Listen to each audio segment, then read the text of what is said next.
Welcome to the Solemn Vanguard channel. Today we are doing a deck profile for my top 8 Ezel deck premium. Top 8 at BCS Rome. I just came back. However, it's very possible that I upload this video very late into the season because it's possible that I either want to be running this even more at events and I don't want to show this list off just yet.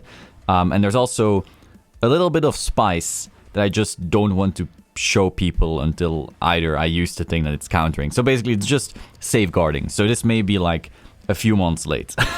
Pretty hyped to hit top 8 once again. We have the really nice mat. I don't know if you know, but these are thicker than the old ones. So like now they actually feel like real nice playmats. Now a little bit of a introduction as to why I played Ezel. Now when this deck first came out, I hated it with a burning passion. Back in Worlds, I already owned the deck just because my options were basically NLK, Great Nature, and Ezel. And so what I really quickly realized was that Ezel, you went first, you hit Bowmains, you won, otherwise you lost. And that was like, how can you reliably enter an event with such mindset? So I hated it, like, no way. I'm not going to rely on a dice roll 4 times or 5 times in a row. So that's why I hated it back then. You only had one play to do. That was your one thing, and that's all you did. It was pretty brain dead, was pretty stupid. And so the mirror would be Luxaki. That's just shit I don't like. It's also why I'm not playing Katrina right now. However, then came Miyagi, and they added Ravenhaired and Brenius, and so a few more plays were added. The deck was still pretty easy, and so the mirror was still pretty sacky, but there were some things you could start doing. So I was no longer looking down on the deck as much. It was no longer just herb derb, go first or die. Then they added Spearix, and that added even more plays, because now you could actually like get the damage and rewrite and Wonder Ezel and do like all of these kinds of little plays. Axel 2 was added. Now you also had the hand advantage to do actual plays, and then they added Platina, and suddenly this deck went from a one-dimensional brain-dead piece of shit deck to a deck that has loads of plays and a high ceiling. However, it still has the bullshit factor. So 30% of your games, you will just auto-win because you went first, you opened the nut, and bam. That's like one of the only decks that has that. So like 30% of the time, you will legitimately win out of nowhere. You will get unfair wins that you didn't deserve at all. However, in other games, you will actually have to work for it because you didn't open the nut and you will actually have to play around what your opponent is doing. However, in a competitive setting, it's still very valuable to get auto wins. Personally, in this event, I only got one like that, but it's something to keep in mind. There will be people who top with Ezel who don't know what they're doing because they just got lucky all day. It happens. But yeah, I went for it because I still assumed that I could win the mirror. I could beat Neo, I could beat Luard, I could beat DI, which is very important. We'll get to that. But so overall, I felt pretty good. I ended up dying in top 8 to a Nubatama player. Reason being, funny thing, so he was the person that I actually high rolled super hard in Swiss, and then in top 8 I low rolled super hard. I didn't get my superior ride. I didn't see Wonder Ezel place until like turn 5 or 6. I couldn't find an ultimate stride fodder to save my life, and so yeah, the deck did absolutely nothing. Then on my final turn, I knew I was dying, and I was like, I was starting to tilt, and so I actually placed something wrong, and my opponent let me take it back even though that was totally my mistake. So he was a really nice guy. He ended up winning, so congratulations to you. The mistake was inconsequential for the game because I was going to lose that anyway. But still, like, I respected him, like, letting me take that back regardless, even though he was fully aware he would be winning anyway. But so yeah, top 8 was a little bit of a brick game, but I guess it's fair karma considering that in Swiss he didn't get to play. You win some, you lose some. Overall, it was a really cool event, and obviously it's cool to top. Without further ado, let's get actually into the deck profile. So we start off with 3 Spearix. Now, you need 3 Spearix because there are grind games, and Spearix is just the best stride. Like, when people first saw this card, they were like, oh, it's gonna help Ezel, but not that much. But this added so much depth. There's so many little things you can do, and it's like, it's a really cool card. And like, I saw some people say like, oh, I always want to go Helios and sometimes this. I'm like, why? You have to lose hand to get 1 extra drive check, whereas this is like a hard plus that can like open up other plays. I barely ever stride Helios. Helios is basically pretty dead at this point. It's only like, oh, turning off Ezra's and Luard, but why are you even forced to do that? You should be ultimying and stuff like that. So Spearix 3, because grind games can make you go to the third. Then we have 2 Helios. Basically Spearix flip fodder at this point. Obviously, if you're up against a deck that does run grade 1 PGs, it may come up. but it is extremely rare. In the Wiseman loop matchup, you can use it because you don't want a full field, because if you make a full field of Spirex, then they can Melissa Cumin loop and you will deck out. So you would rather actually go Helios in those games, but that's like a very niche rogue matchup. And then we have 2 Glorious Reigning, obviously an insane finisher. Like if your opponent's at 5 and you can't Ultima, this is just probably going to be GG regardless. Kinda worse Glorious Reigning, but at least it works when your opponent is at 4. Just bumps your numbers, so you have been flipping Helios off your Spirex, and that way you have Gurgit names. That way this one will like bump your field. Get to do some extra plays with that. Overall, I don't like this card as much. I know people like Stephen Lee like it a lot. I don't know. It doesn't really do enough to me. The numbers, you really have to have been playing and flipping Gurgits quite a lot. And I'm just asking the question, why are you not at Ultima yet? So I get when it comes in, but to me, like, you shouldn't be reaching for this. You should always be reaching Ultima. Ultima is your main win condition. That's actually an interesting point. We'll get to that later. Speaking of Ultima, we actually have a Ultima Light. It's this Gurgit. Now, essentially, if you couldn't find Ultimate Stridefather, or you couldn't G-Guard, and you know that next turn you're dying anyway, and you have like a bunch of CB, you maybe have a Howl to CC, then you can just spam this skill and still get over defensive triggers. Just make a massive field of like plus 20k or something like that. That way at least have a somewhat threatening turn, because if you know that this has to be your final turn and you go into Spirex, those 14k swings aren't gonna push lethal, whereas those 24k swings or 29 or whatever, those may actually threaten lethal. However, of course, the main finisher will always be Ultima. One thing I really noticed with bad Ezel players is that they will try to make as many Excel circles as possible, but in the process will actually give up their ultimate stride consistency. And so they will be like, oh, I have all these circles, so cool. But then they rewrote all these different Ezels and they don't actually reach it. One thing with Ezel is that sure, you have all these circles, but if your opponent stabilizes by maybe hitting some defensives at the wrong moments, that will make it so you now have a fair deck. Because other decks multi-attack, but with larger numbers and maybe with more threatening effects. Ezel only has tempo and speed and this. So if you lose your tempo and speed and then you don't reach this, you're gonna lose. This is also why there are people playing Ezel that don't top, because sure, they have like 30% of the bullshit free wins, but then the 70% time where they don't get that, they are not properly min-maxing, and so they just can't finish games. Opponents stabilize because they didn't high roll, and they just die, because you really need to min-max tiny things to try and get this live ASAP with as many circles as possible, of course depending on the matchup. For example, Neo Nectar, when it doesn't run PGs, will die to an Ultima with maybe 1 circle or 2 circles. If Neo Nectar runs PGs, maybe they'll survive 2 circles. If you're going up against Luard, Luard will very easily survive 2 circles, so you may want to have 3 or 4. So these are things that you really have to keep in mind on matchup by matchup basis and plan accordingly. Obviously, the more circles the better, but realize that every single time you rewrite, if you don't already have an Ultimate Stride Fodder in your hand, you are decreasing your chance of having one, because, well, let's say you've been rewriting a bunch of blondes and platinas, now you're on blonde, but you don't have a blonde in hand, now you are trying to draw maybe your last blonde out of your 30 card deck, and that's just very, very bad. And you need to reach this just to stand a chance of winning. Then we have 3 Solemn. You need this to win against Neo Nectar. Like, if you don't high roll them out of the galaxy, you need to live, and this is like one of the few cards that can actually make you live. It's just a gigantic G-Guard. Same thing against DI, especially if you can like randomly cheat out a PG because you check top 5 and find a PG. Like, this G-Guard is really, really strong. Honestly, if you want to nerf Ezel without like nuking their primary mechanic, you could just put a choice restriction on this and like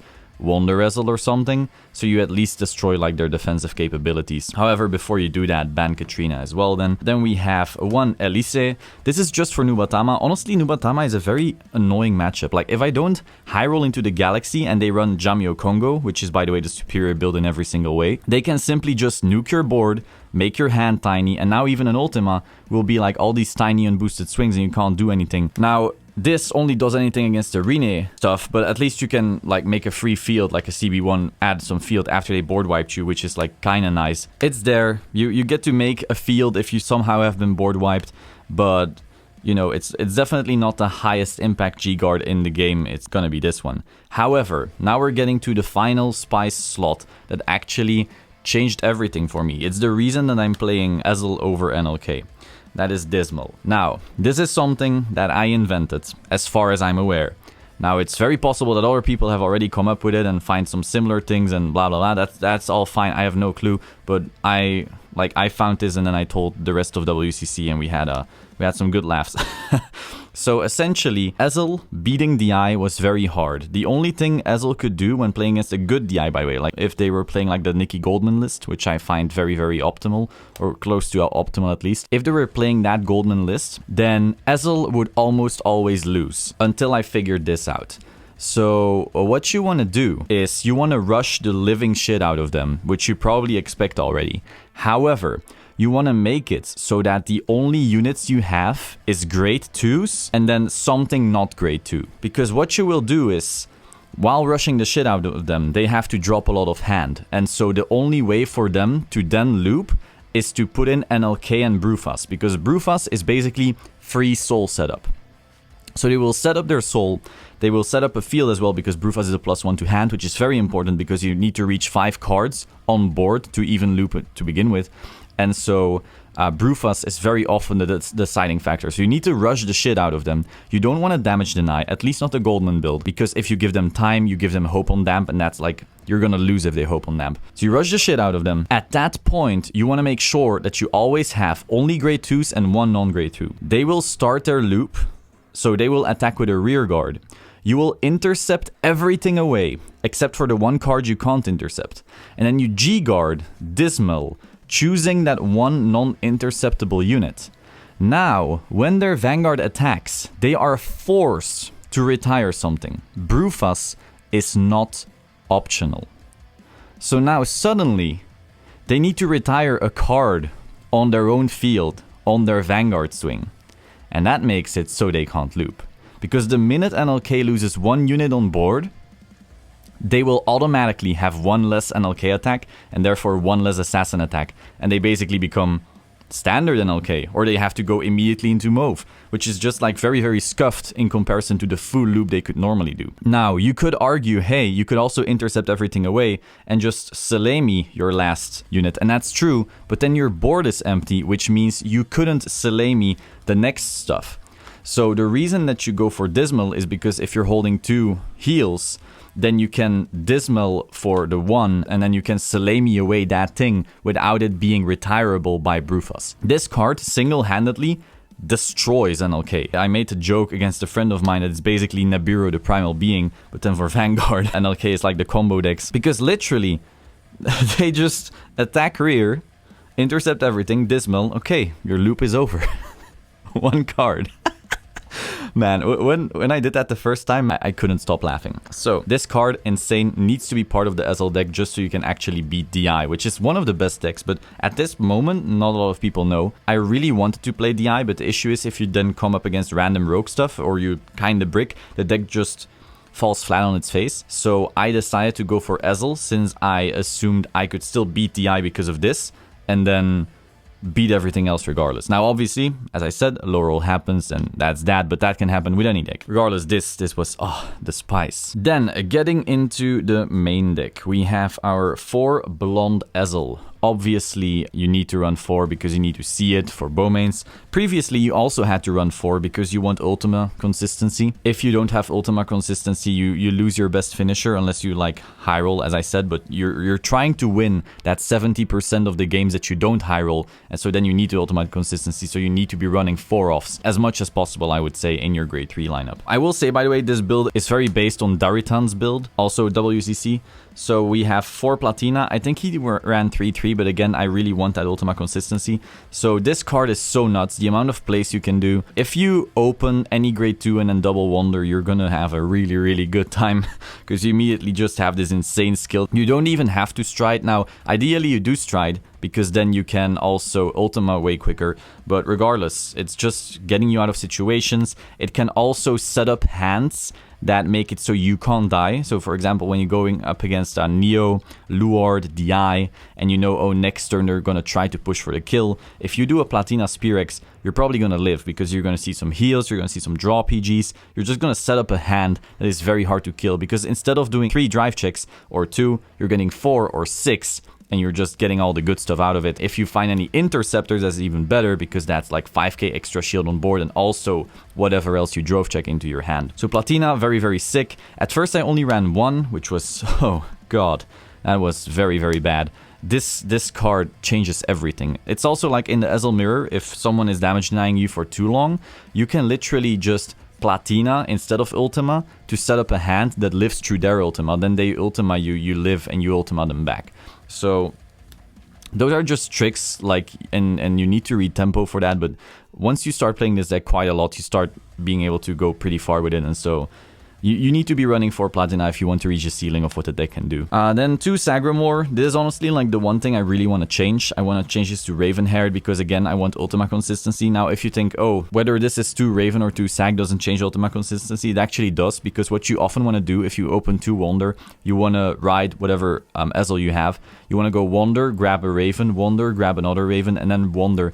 And now, you didn't take important Ezel names out of the deck, which you need for Ultima. So, like, if you have Ravens in deck, that's like a name, that's an Ezel that you can use from Wonder before going into Platina.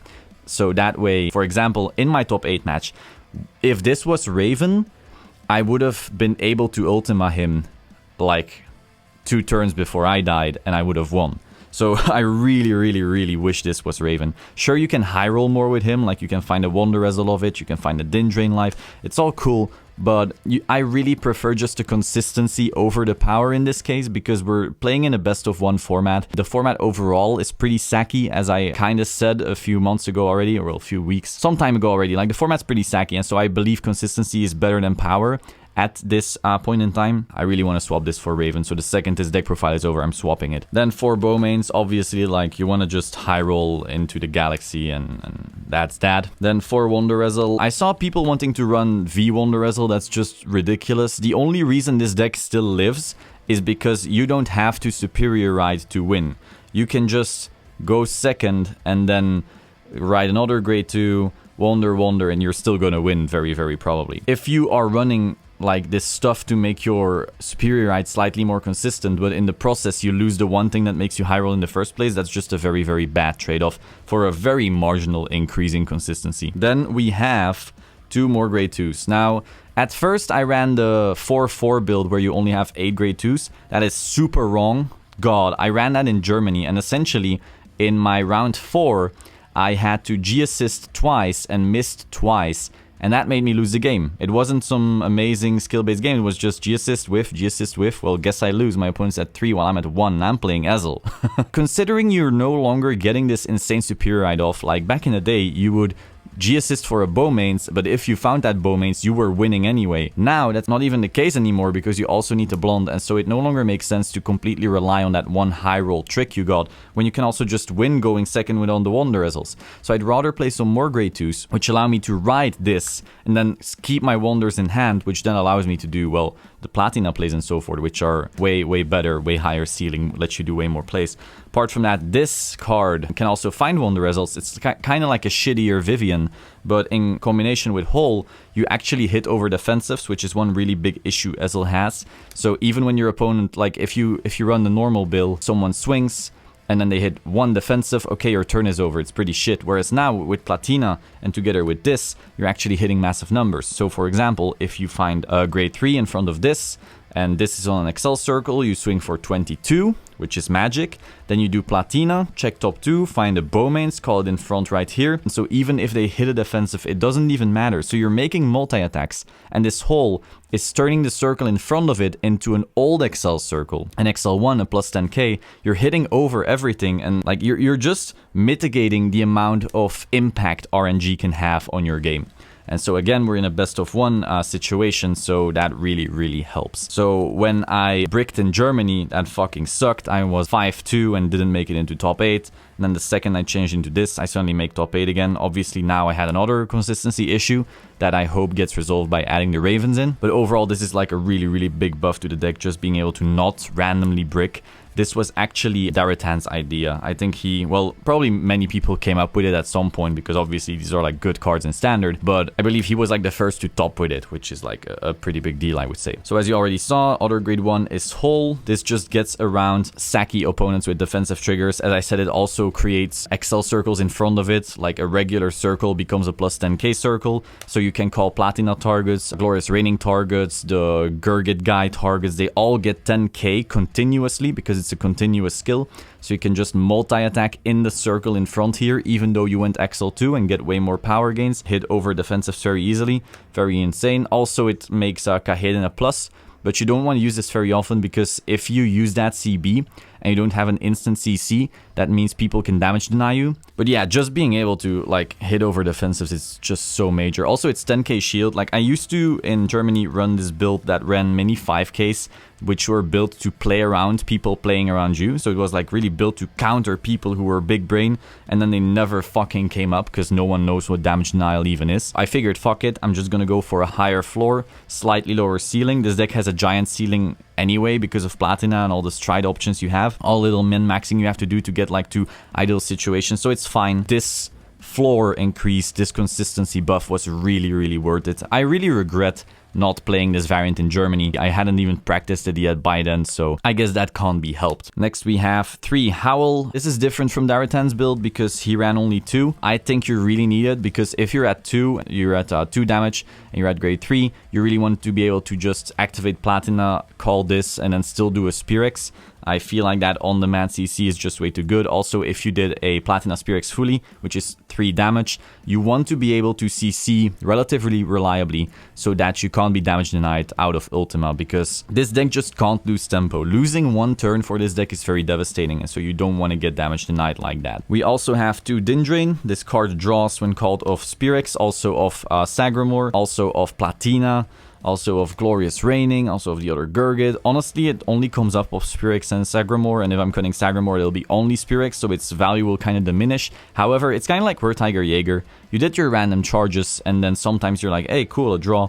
And that buff just helps enough to a point where you think it's worth it. I'm also really sick on Platina. Also, if your opponent is running Honolly, you can call this off Ultima to CC your cost that you paid for Ultima, so you get 1 more attack, which is usually like enough to kill people because Honolly is just not that amazing. Honolly really only ruins Glorious Reigning turns, and so if on a Glorious Reigning turn you are able to find Dindrains and Howls, that's also very good. So you're definitely using this to draw whenever you can, unless you're trying to play around damage denial or you're trying to play around Honolly. Then we have 2 Gareth right here, and we have 1 G-Criff. G-Criff is a good boy. It's just a slight consistency buff in the sense that you are basically playing 5 blonde Ezels. You need a Bowmains and then this or blonde, so you're playing 5 blondes essentially to get your superior ride off. The 1 slot is fine.